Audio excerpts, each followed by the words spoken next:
Kalau bos tengah nak cari F10 BMW, nak kereta owner lama sudah convert the M5 atau M4 body kit, nak kereta sport rim sudah tukar aftermarket cantik besar garang punya. Penting nak harga termurah dekat market Malaysia. Okey, ni hari misteri baru dapat ini tahun 2011 BMW F10 523i 2.5 auto. Okey, owner lama sudah convert ke body kit M5. Lagi sport rim taruh atas aftermarket lebih cantik dengan garang punya. Kereta tayar bunga lebih kurang 90% tebal. Owner cerita baru tukar tak lama. Cat semua cantik lagi lah.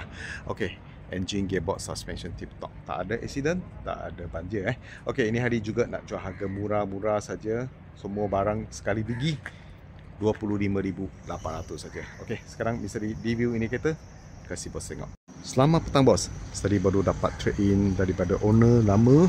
Ini tahun 2011 BMW 523i 2.5 auto F10 Kereta owner lama sudah tukar M5 punya body kit, M Sport, depan belakang semua lawa-lawa lah. Sport rim sudah tukar aftermarket lebih besar dengan lebih cantik nampak muka semua nampak garang-garang lagi. Tengok dia punya lining ni, M Sport lining.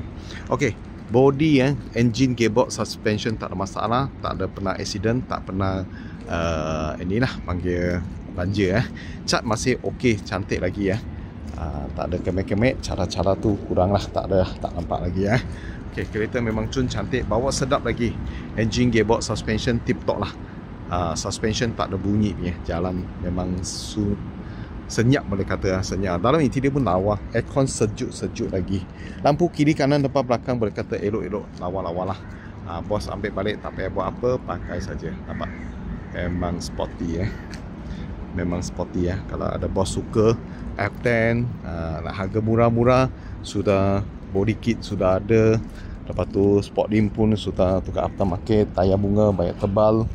Okey, boleh kata ini biji boleh kata paling sesuai 25,800 saja. 25,800 saja boleh dapat ini F10 Kereta semua sudah elok cantik. Bos ambil balik tak payah buat apa. Sudah nampak banyak garang punya. Ada bos suka, owner lama sudah convert, taruh aksesori. Ada yang tak suka lah. Okey, dalam interior boleh kata elok lah. Itu screen sudah tukar. Itu screen memang sudah tukar. Aftermarket punya memang cantik. Boleh tengok TV lagi itu. Okey, dalam interior leather seat semua cantik lagi. Power seat berfungsi, tak ada problem. Leather seat semua elok boleh kata elok tak ada pecah-pecah. Crack tu tak ada sebelah sana pun sama tak ada pecah-pecah, crack tu tak ada semua elok lagi. Dashboard pun lawa lagi. Nampak dashboard lawa. Aircon banyak sejuk tak ada masalah. Steering pun lawa-lawa, nampak. Multifunction steering masih berfungsi pattern-pattern semua berfungsi. Tapi pintu pun lawa lah, boleh kata elok cantik lagi ni leather semua elok lagi. Belakang dia seat pun cantik lah, kira elok cantik lah lagi lah. Kalau bos suka F10, nak kereta sudah sport rim pun sudah tukar Okay, harga 25,800 saja boleh dapat ini tahun 2011 F10 523i 2.5 auto. Kereta sudah lawa. Kalau ada bos minat, cepat contact misteri Kereta satu aja yang cantik. Kalau nak cepat, kalau nak kena cepat sikit. Thank you bos support.